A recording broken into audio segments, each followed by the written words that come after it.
Redefine the enemy. Translated with deepl.com free version. Anti-fascism seems to be fascism too by now. A Terry teenage riot. Redefine the enemy.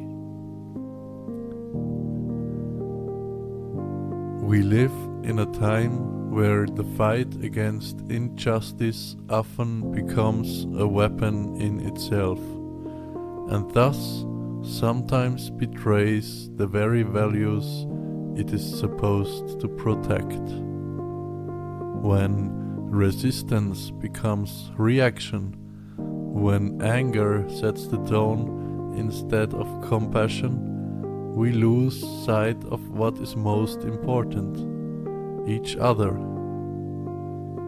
In a world characterized by hyper-individualism, where each individual must constantly prove that they're strong, independent, and successful, the network of love, compassion, and mutual responsibility is quietly dying.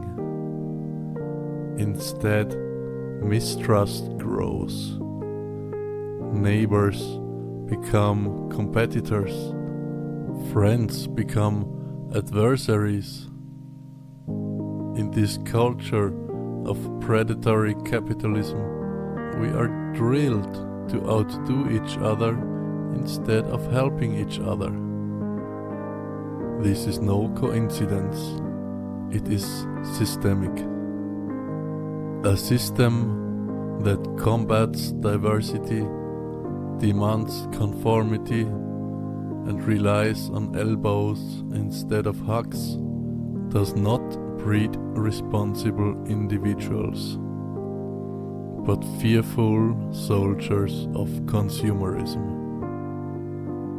And when resistance arises in such a climate, it's all too easy for it to be poisoned by violence, by enemy stereotypes, by the very authoritarian means that one actually wanted to fight. But we say, enough is enough. We are redefining the enemy. The enemy is not our fellow human beings, not the person with a different opinion, a different skin color, a different gender, a different cultural background, or a different uniform. The enemy is not the police officer, not the soldier, not even the bureaucrat at the counter who is just doing their job. The real enemy is the system that pits us against each other. The real enemy is any ideology based on tyranny, exclusion, hatred, or oppression. The real enemy is the hunger for power that tramples on human rights. It is the structures that turn individuals into cogs in a machine instead of making them co-creators of a world based on solidarity.